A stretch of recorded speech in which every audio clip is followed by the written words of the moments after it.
Very interested to know more about the tech. About 4,000 plus signups per day. Awesome. About 4.4 million users. Nice. 1.6 billion conversations per month. Amazing results. Fully featured, free forever, no catch. Yeah, so how do you guys make money?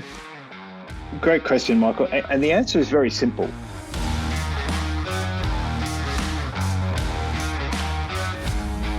Over the years that you've been doing digital marketing as a part of DMC, digital or kind of shopping habits for clients has changed drastically. So now we are living in a totally different world with totally different reality. So can you speak to that? What has changed for you? Where you see that dramatic changes to be that talk actually addressing right now that you were not able to address with the agency that you've been running? Yeah, so the marketing agency here in Australia, it was, one-to-one selling.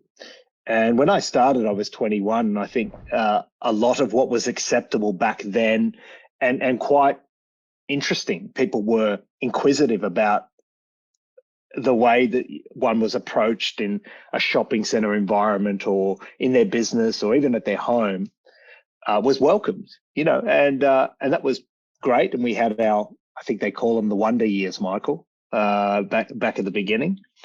But I noticed over the last 4, 5, 6 years into the 2015 right up until when I wrapped it up 2018 that the acceptance of people being in a place you call your home or a place of business, and I'm obviously only talking Australia and what I did here in Australia, wasn't as accepted. And we got a lot of pushback and a lot of people that just weren't interested to listen and a lot of people that just weren't interested to buy in this way.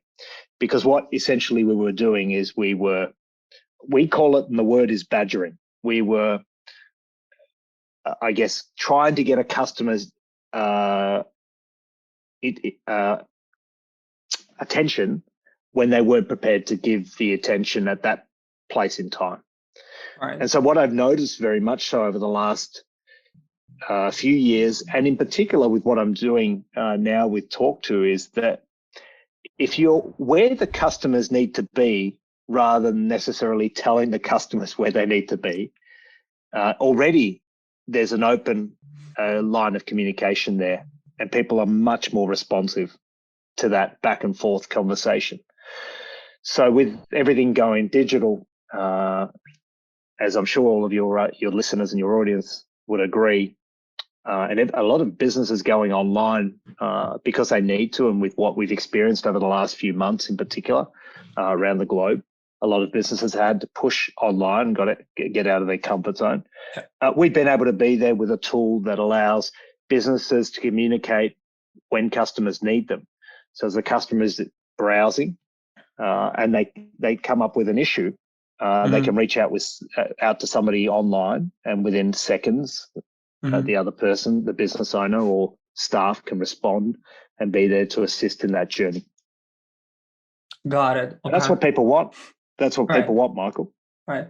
Yeah, I noticed that obviously, a lot of companies, even like 10 years ago, 5 years ago, still been investing heavily into, cold outreach, call centers, right? Cold emailing, like door-to-door sale, right? But nowadays, it's a digital-driven and sort of like data-driven decision-making. So whenever you make a purchase or looking for a vendor, you check out the testimonials, right? You check out what's going on with that brand, who are the people that founded the company. You do check all the digital footprints, and only afterwards you wanted to get in touch, but you wanted to get in touch fast, right? We've used to 24 hours delivery. We used to getting emails kind of responded fast. So whenever you want to chat with someone, it's a rule of thumb nowadays that you wanted to get in touch with a person within 5 minutes, 10 minutes, because if you have a chat on the website, you expect them to respond. right? And that kind of flawless communication is very important for for business. Again, I'm talking here about more like from the B2B standpoint. However, you guys are servicing like million of customers, although a lot of them are direct to consumer brands, right, or like B2C companies. Correct? No, not necessarily. I mean, there's quite a big portfolio with what we deal with, which is B2B. Mm-hmm. And again, a business speaking to a business needs to be there and available to communicate. Mm-hmm. They just may not necessarily need the extensive hours that is required when you're dealing with B2C. And you said it perfectly, Michael. It's the fast food economy, and people expect things here and now. And when I'm online at 11 p.m., I want to see that website has someone that can respond. Not so necessary in the B2B world. They might have the traditional business hours, but they're still expecting that people will respond. So a lot of our B2B customers still have this tool there and available to be able to open the lines of communication, because email is sluggish, email is slow, and there's people that are better at it than others. Mm-hmm. But it's 24-hour turnaround, not 2.4 minutes turnaround. And that's, right, I think, where the expectation is that people respond within minutes, not within hours anymore. Yeah. Yeah. And you can go global, right? So right now, because you are in tech, you are in digital, you don't have geographical constraints, right? So you guys are currently selling internationally. So you're not just in Australia, basically, right? Absolutely. I mean, the company tawk.to is registered in the US, in Nevada. I happen to be in Australia, as do a handful of the management team and the CEO himself, who's a very good friend of mine, and we grew up together. But this company is global, and it's a tool that we've really pushed into the market as a completely free tool, fully featured, so that business owners can have a way to communicate. The philosophy here, Michael, is quite a unique one. We believe that businesses shouldn't have to pay to speak to their own customers, first and foremost. Right. And then second to that, we've created the tool because we believe in equality. Business owners anywhere in any country, irrespective of economic factors, should be able to have the freedom to be able to communicate with their customers as well. So we've created that tool that is free forever, and it's an easy download. Whack it on a website, and you're away. You're communicating with customers within minutes. What are the roles that are using the tool? Are these marketing people, salespeople, or customer success people that are already work with signups and customers that are currently on the platform? What are the typical sort of like user for the platform at this point? And again, I'll kind of lead with this question. Furthermore, just wanted to kind of frame it a bit for everyone who's listening to this. We've seen a huge uptake. I mean, anyone that wants to communicate with their customers will essentially be there. It's a really interesting question, because if you're a solopreneur and a small business owner, you'll be there in the trenches answering the questions yourself initially. But we've also seen large businesses who have CEO and founders jump into the trenches and answer questions on chat, because it's there that they best understand what their customers really expect and what their customers really want. And they might then hand it over to a sales team or a customer service team, depending on what their industry is. I mean, a lot of businesses will use this for sales, customer service, lead generation, and other businesses will use it as tech support and opportunities to be able to greet existing customers. So you would say that it's kind of, customers. You would say that it's 50-50, right? Because I'm kind of, when I talk business, I was like, okay, so there are like two channels. Either I'm focusing on bringing new revenue and doing lead generation, or I'm interested in retaining my existing customer and making sure that my retention channel is high, right? So you would say that platform is used by like 50% of those that want to do lead generation and new revenue, and then 50% sort of like for those folks that wanted to retain their existing customer. That is correct, right? In a way. Yeah, and what's interesting, Michael? Some businesses use it for both. Some people use it to Right. maintain existing customers and are able to filter in which customer is which. And if you're a new customer, you're brought through one channel and siloed off to a department. And if you're an existing customer, again, a different department, perhaps you're dealt in a different way. And that's the way that the tool will be able to work for those type of businesses. Got it. Yeah. So the way the platform is being used and the way you guys, so again, so there are two things here. So first thing, you being vice president of strategic partnerships, how many people you have in your team, and do you guys have any KPI in terms of acquiring new clients, converting more of the inbound leads into signups, or and by the way, kind of to step back here, you mentioned that the platform is free. So how do you guys make money? So which one do you want me to answer first? So let's start with the most interesting one. What's the business model there, and how do you make money? So you have like a premium. So you have a free. No. Okay. So just talk to me about that, because it's very interesting. Yeah, absolutely, and confusing to many because we're bootstrapped and will remain that way. It's philosophy to really do things internally and have control. That's very important for the business at this stage of where we're at in growth. We look at the model and we say, for us, giving away a tool that is incredibly functional and allows businesses to be able to do everything that they need to is absolutely key in order to create an audience. And so, Michael, I know that we didn't even run through these numbers before we got on the call, but we now sit as the most widely used chat application on the planet.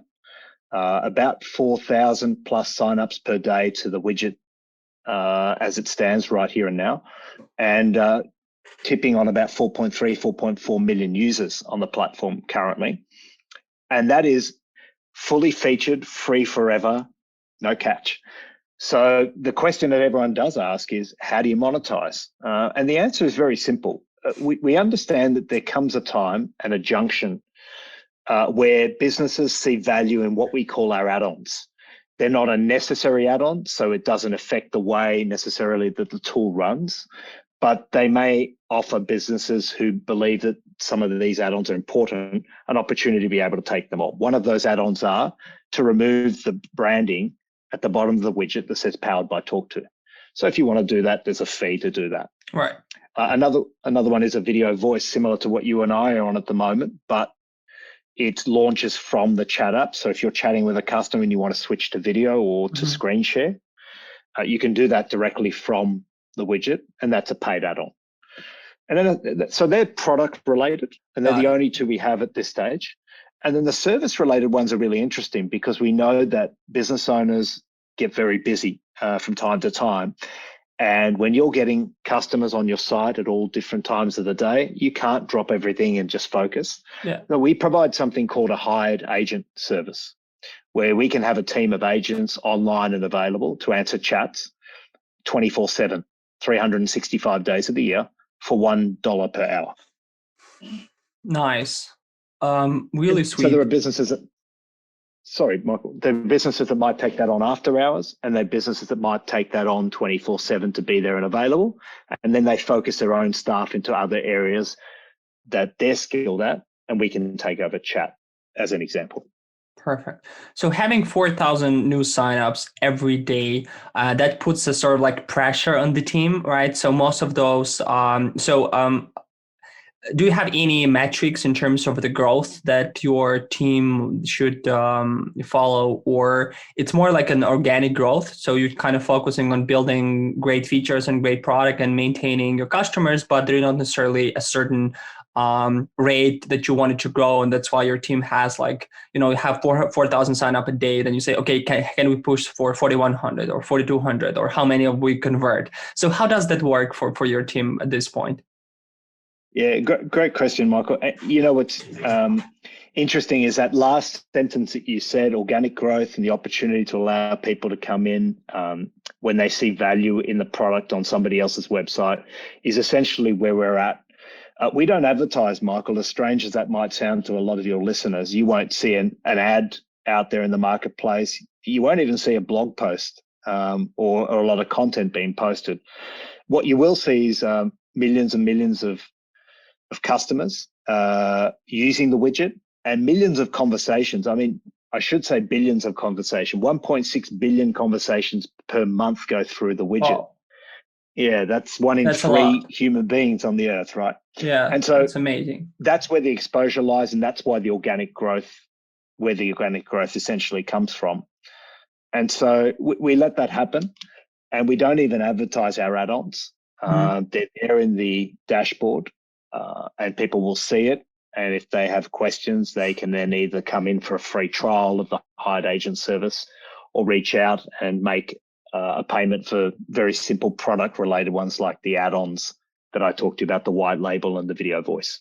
Got it. So 1.6 billion conversations. Do you have a data science team, or how do you analyze that? Do you have, are you trying to process that for some best practices or whatever?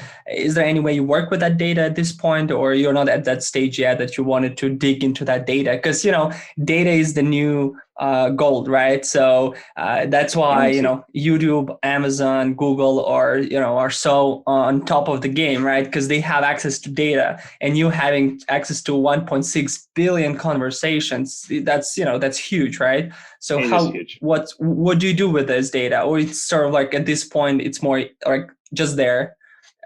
Nothing happens with it's it. Numbers. It's numbers. It's exciting numbers because we see that such a big part of the population are actually interacting with our widget on a monthly basis. We don't have any intentions to market to that data or anything of that sort. It's just there because we built our own application from scratch, so we have it there and available in our own metrics to be able to analyze. And it puts a smile on your face, and it makes you feel very grateful for what you've been able to build when you know there's a tool out there that is helping so many businesses and also connecting so many users and customers and visitors all in the one place. So that's the organic nature of what we're talking about here. Okay. Well, listen, everything sounds really amazing. Great tech, millions of customers, great success, organic growth. Kudos to the work that you guys done so far. However, right? There's but here. What are the challenges that you guys have right now? I mean, obviously, every business on any stage has certain challenges, right? Can you share any top 2 or tier 1 challenges that you guys have right now for your organization or for your role specifically? Maybe you can share. I can listen to. I can kind of put some input from my end, sort of like running the business and running the team myself and having a tech as well. Absolutely. I mean, there are a lot of challenges, no question.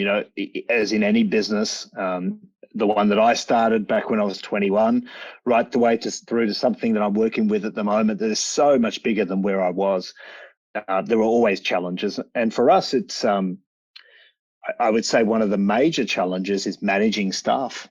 At the growth that we're at, we're pushing 200 plus, 220 plus staff members remotely, wow. No offices, Eastern Europe, the US, Australia, and the Philippines, and then a couple here and there, in the US and all. And you look at this and you go, managing staff is by far the biggest challenge, and something that we're going to work very much on, very dedicated on in 2021 to get better at. So, that's from the chat agents themselves right through to the model that we run with virtual assistants, which is the level 2 model to chat. So if you don't want chat, but you want a virtual assistant that can data enter beyond phone calls, we also provide that as that second level tier to the hired agent. I mean, we have 100 virtual assistants now, and that in itself is a big team to be able to manage and to be able to balance, meeting the requests of the client, but also making sure that the team is happy and fulfilled and continuing to perform. Absolutely. 100 people, 100 virtual assistants. Most of them are based out of Philippines, right? Correct. Yeah. You have someone there on the ground managing them, or you kind of do that remotely as well? We do it remotely. We've got some really great senior people in the Philippines in major cities that really take on the slack and are great people to lean on, but it's all remote. They all work from home, and we're very thankful that they're able to do that, given that circumstances and traffic and all in the Philippines isn't great. So the opportunity to be able to stay at home and be more productive is always fantastic. Yeah, and in Eastern Europe, you have engineers probably, or devs, right, developing the tech. Yeah, is that the case? There is a big team there. We've also got our customer success team in Latvia and Eastern Europe. So nice. Yeah. So I mean, Eastern Europe, Philippines, United States, Australia, huge time difference. So it's very difficult to catch anyone in this working the same working hours at the day, right? Because I'm in Eastern Europe right now. I just flight from Chicago, and for me it's like 10 a.m. For you, it's 7 p.m. In Latvia, it's probably around 9 a.m. or 10 a.m., but something like this. In the United States right now, it's the middle of the night, basically, right? So I don't know what time is it at Philippines right now, but the point is that, it's huge, and then everyone working remotely, and then you guys are growing. So what are some of your tips that you can share with me managing the remote team, as well as what frameworks or what workflows did you guys implement internally to be able to effectively work on multiple time zones with people of different mentality around the world? Do you have any kind of weekly company calls or monthly hands-on meetings, or any reporting going on specific to the organization to make it as the whole, and not, so that people don't feel like, hey, I'm just one-man show, or just a solo warrior in the battlefield, but I'm actually part of the squad? Can you talk to that? It's very easy to feel that way, absolutely, especially when you're working remote and there's nobody left and right of you. Communication, Michael, and you said it already, is absolutely key here. And regular communication, touch points. I mean, we use a magical tool like Slack to be able to keep everyone connected and together, and that's been fantastic. But making the time is key to jump onto video calls and see people, and be able to connect that way for weekly catch-ups and weekly reporting is exactly what we do per department. I also think that it comes right back down to how you recruit at the beginning. You're looking for people that really respect and understand what it means to be autonomous, and understand what it means to be a great communicator, so that they're not afraid to put their hand up if they need to say something, or if they need to reach out and ask a question. You want those over communicators, those people that understand that in a remote environment, you need to speak more than just sit there and hope somebody reaches out to you. So I think it very much comes from the very beginning, finding the right people. And when you have found the right people, making sure that you're keeping close contact with them and mentoring them through that process, that at the very, very beginning can be a little bit overwhelming and alienating. And then as time comes, you'll find that they'll step up and they'll step on their own 2 feet. And we hope that, whoever starts with Tawk stays with us, as does every business, I'm sure. And a lot of your listeners would agree to that. You're looking for people that want longevity, and people that can see well beyond that first year, 2 years with your business, and want to stay with you for a long time to come. That's what we're looking for.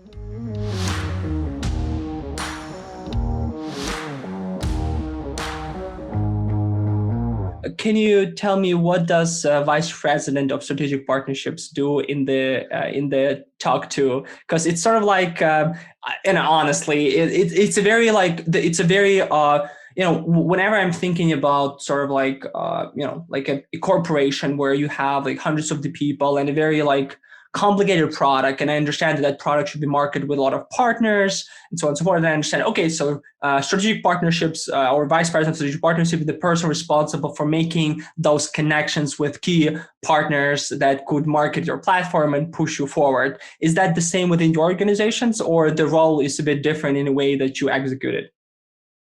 I think it's a nice sounding title, isn't it, Michael?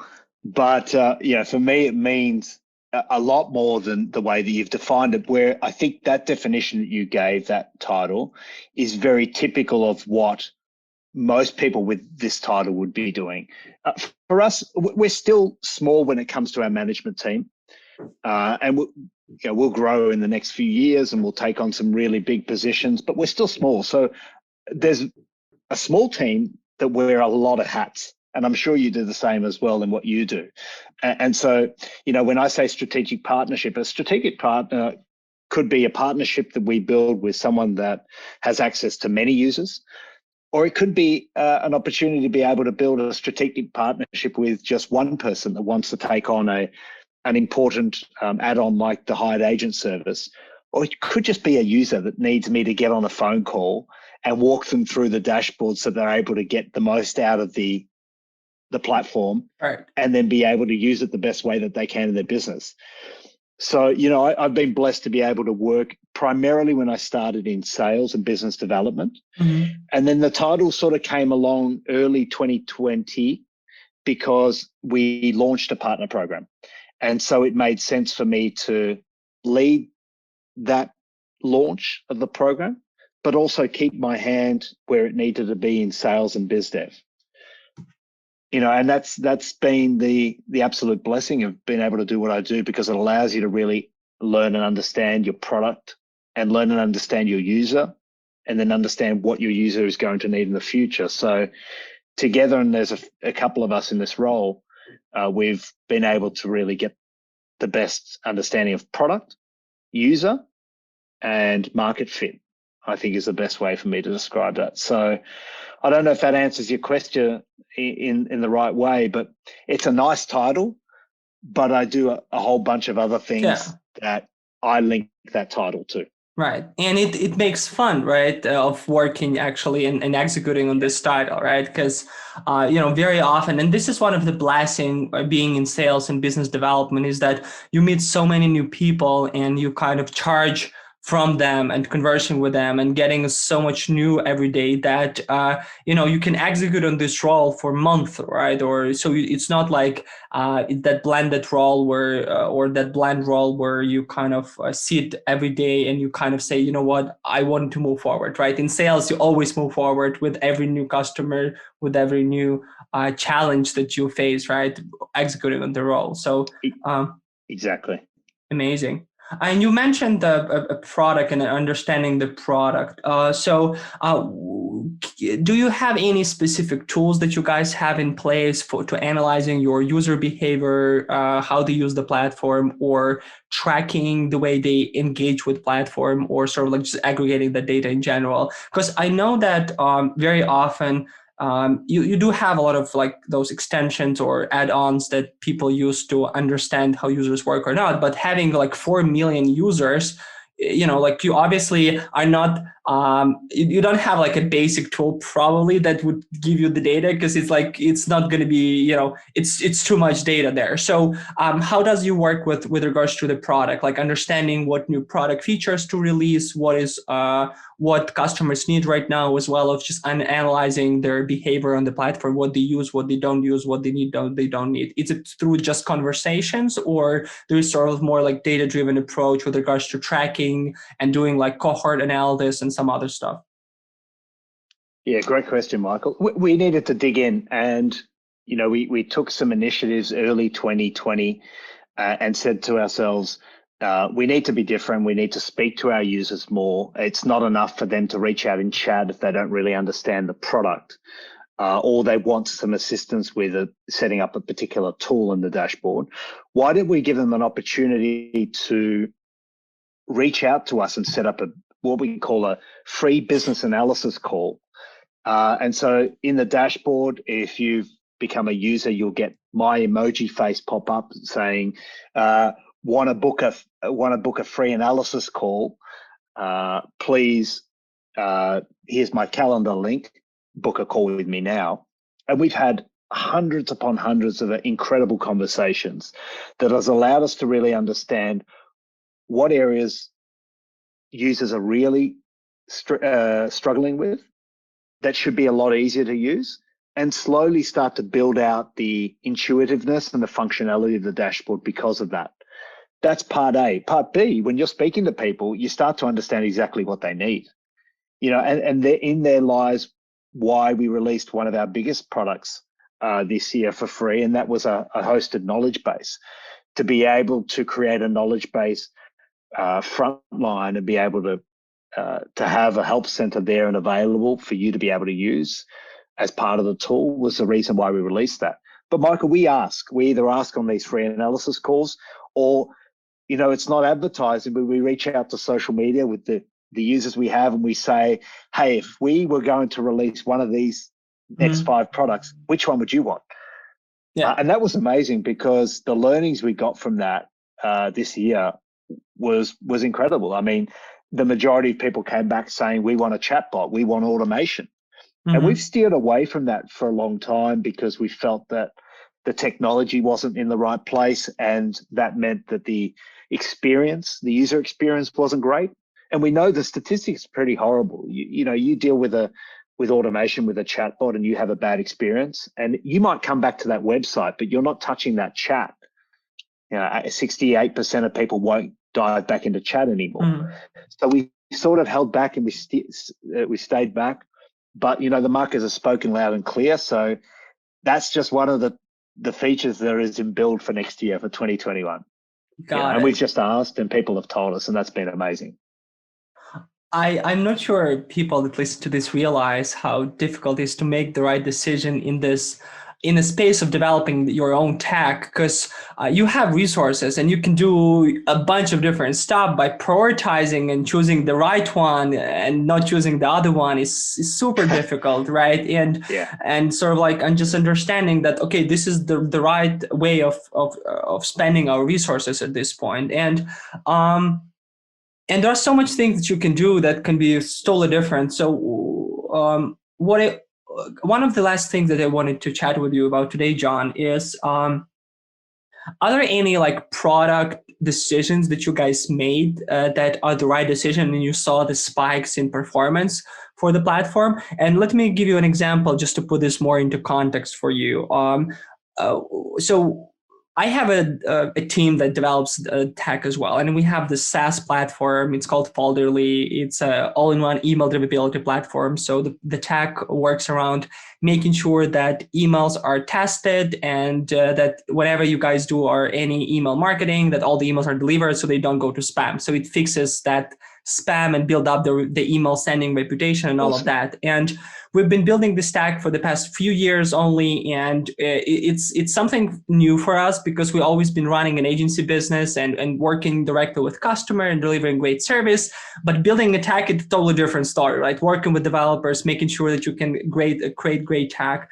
And one of the things that we've faced is when we worked on that sign up page, when people can go on the website and sign up for a free trial, and even structuring that page, making sure that it's a nice flow from point A to point Z when they sign up, it is difficult, because you can add so much stuff in there, but the right one. So the point here is that even the sign up page is a pain in the ass, because you kind of always sort of thinking about how you can optimize that. And one of the things that we did wrong, and this is something that our customers help us to understand, was that when someone clicked on sign up for free, we from once we put them on this page where you have different subscription plans, and then you can put the plan, and then you can put your contact information, and then you kind of can sign up for a free trial.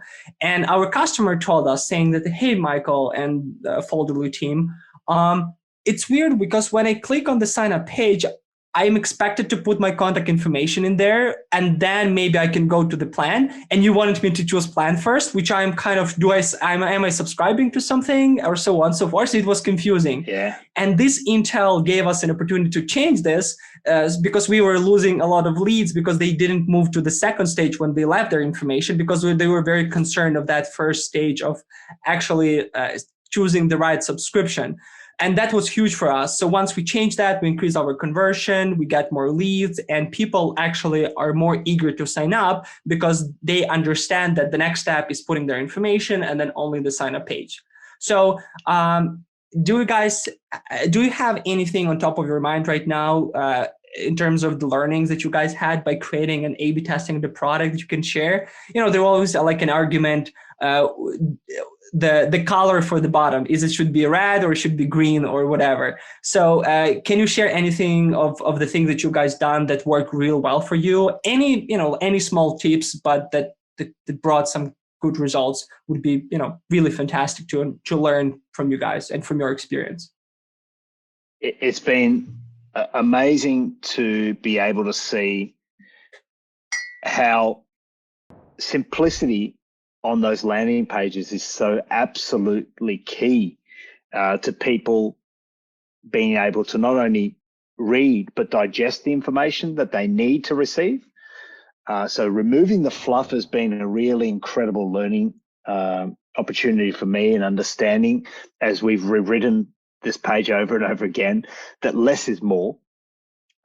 Simple language is best, and then the easiest way with the least path of resistance when it comes to adding this widget from our perspective to the website is absolutely key. So Robert's got a very, very keen eye. The CEO's got a very keen eye for this, and he's been very hands-on and amazing in being able to rework this.